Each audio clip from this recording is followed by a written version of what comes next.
Hello students, today we'll begin with a new chapter and the chapter is composition and structure of the atmosphere. So according to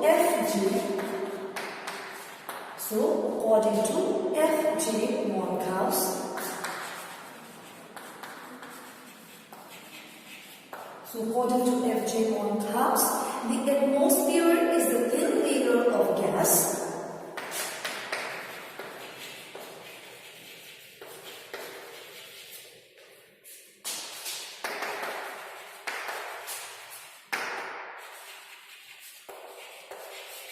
The atmosphere is the thin layer of gas held to the earth by gravitational attraction.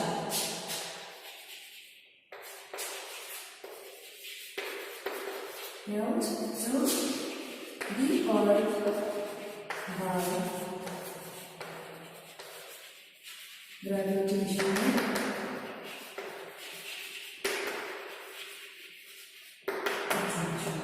So one more time, when we talk about the composition and structure of the atmosphere, the first thing that we should know about is what is atmosphere. So according to F.J. Monkhouse, the atmosphere is the thin layer of the gas held to the earth by the gravitational attraction.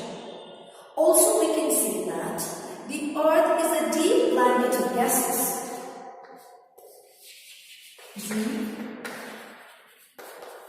Blanket of gases. We can see one more time that the atmosphere is the deep blanket of gases which entirely envelops the earth. So which envelops the earth. So this is what atmosphere is. Now talking about the composition of the atmosphere, it is a mixture of many gases. Okay, so we can say that the composition of the atmosphere is the mixture of many gases, of which nitrogen constitutes the major proportion that accounts for 78.0%. So it occupies the largest constitution of the gases that we have in the atmosphere. Next is oxygen, which is about 0.299%. Next is oxygen, which is about 0.99%, which together constitutes up to 99% of the gases in the atmosphere. Other than this, the other gases, the other air, then these includes here argon, carbon dioxide, hydrogen, neon, helium, etc. Other than these gases, we also have water vapor and dust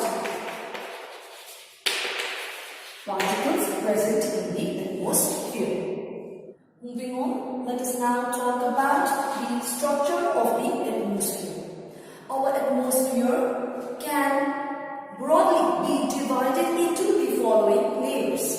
Firstly, the troposphere, then we have the stratosphere, mesosphere, ionosphere and the exosphere.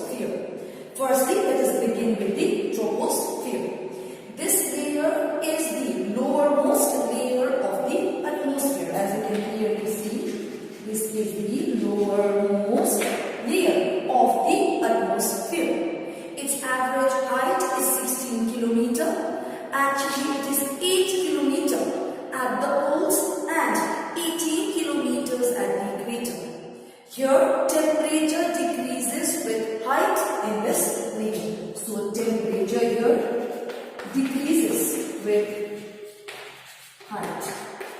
Or we can say as the height increases, the temperature starts to decrease. It decreases at a rate of 1 degree Celsius for 165 meters. 1 degree Celsius for 165 meters. Or we can say 6.4 degrees Celsius for 1 kilometer. This is the general decrease of temperature along with the height. So this decrease in temperature that I'm talking about is known as your normal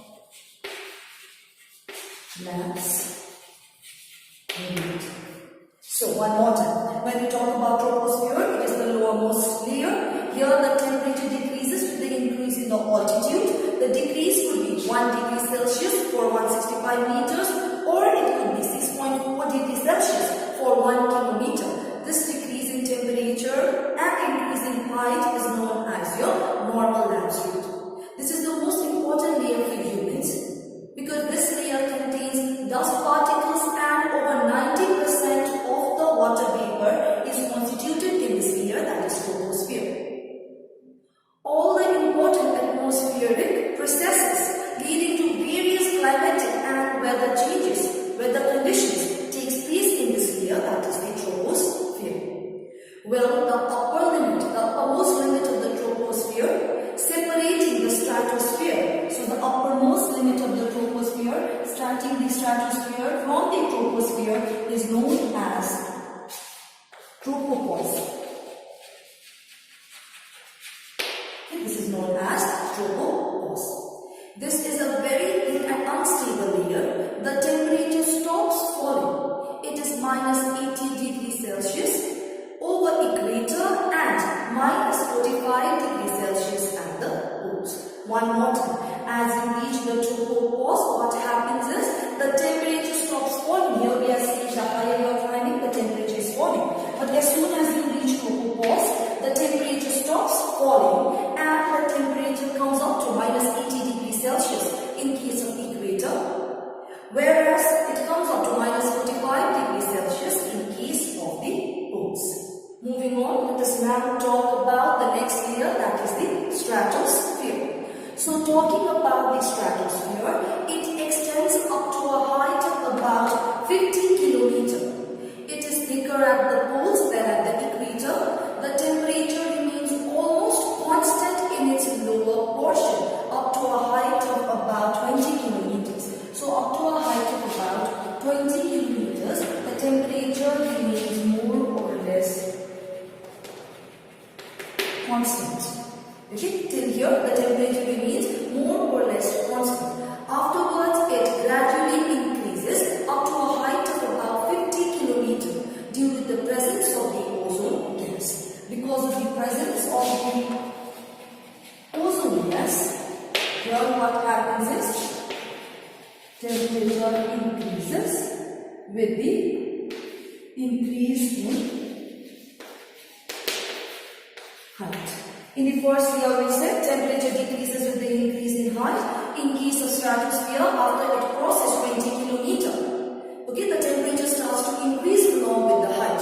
Why is it increasing? It is increasing basically because of the presence of the ozone gas, which absorbs the ultraviolet rays of the sun. There are practically no clouds, water vapor, dust particles, etc. in case of the stratosphere.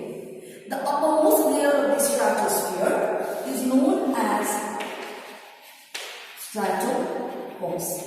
The uppermost layer of the troposphere separating stratosphere and troposphere was known as tropopause, whereas the uppermost layer of the stratosphere separating mesosphere from stratosphere is known as your stratopause. The lower portion of the stratosphere having maximum concentration of ozone is known as your ozonosphere. As it contains maximum amount of ozone here, this portion here is known as ozonosphere. Why? Because of the presence of the ozone gas, the maximum concentration of the ozone gas here.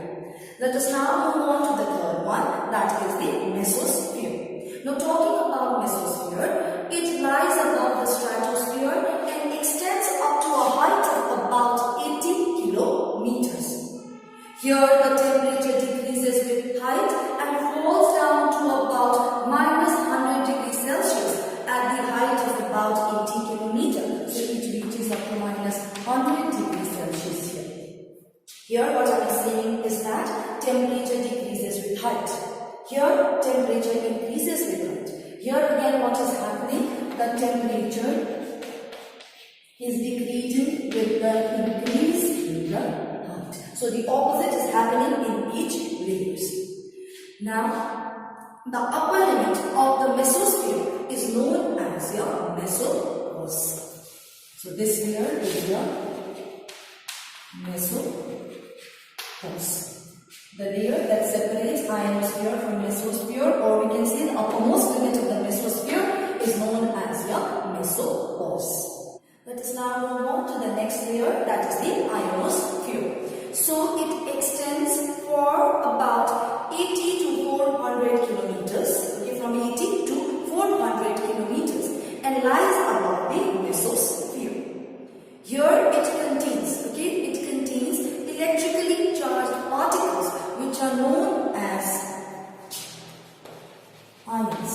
Since ionosphere has electrically charged particles known as ions, this layer is thus known as the ionosphere.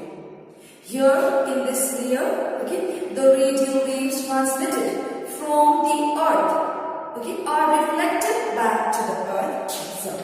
So here the radioactive waves are reflected back to the earth. This layer reflects it back to the earth. Temperature again starts increasing with height because of the radiation from the sun. So here again the temperature, what is happening to the temperature in this layer? The temperature is increasing here. Why is the temperature increasing as we are going higher? Basically because of the radiation of the sun.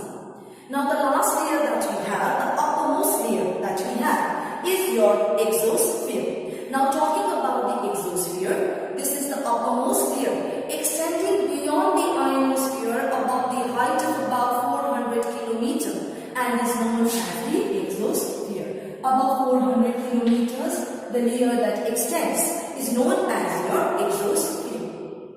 This layer is extremely rarefied and gradually merges with the outer space. That's the reason why we do not have its upper limit. We just have its lower limit. It starts extending from 400 kilometers and it merges with the outer space. This layer has no defined bottom. As the altitude rises, what happens? It thins out until there are no air molecules left. Thus, we can clearly see that in this region, the temperature is obviously going to be high. One more time, we are talking about the composition and structure of the atmosphere. We said that the most important gases that we have is nitrogen and the second is oxygen. Other than that, we also have, we said, water vapor, dust particles and many other gases. Talking about the structure of the atmosphere now, we have these layers starting from the troposphere, followed by stratosphere, mesosphere, ionosphere and exosphere. Each layer has a boundary except the exosphere, which mixes with the outer space. When we talk about troposphere, the uppermost limit of the troposphere is your tropopause, which separates stratosphere from troposphere. Here, the temperature decreases with the increase in altitude, which is known as your normal lapse rate. In the second layer, that is the stratosphere, up to a certain height, the temperature remains constant, but after that, the temperature starts to increase. Why is it increasing? Basically because of the presence of the ozone gas. Thus, this sphere or this layer here in between is also known as your ozonosphere. Moving to mesosphere, which lies above stratosphere. This layer here, in case of this layer, again, what is happening to the temperature? The temperature is decreasing with the height. The layer that separates stratosphere and mesosphere is known as the stratopause. The layer that separates mesosphere and ionosphere is known as your mesopause. Now moving forward, when we move on to the ionosphere, here they have electrically charged particles which are known as ions, because of which what happens? The temperature increases. The last layer that we have, exosphere,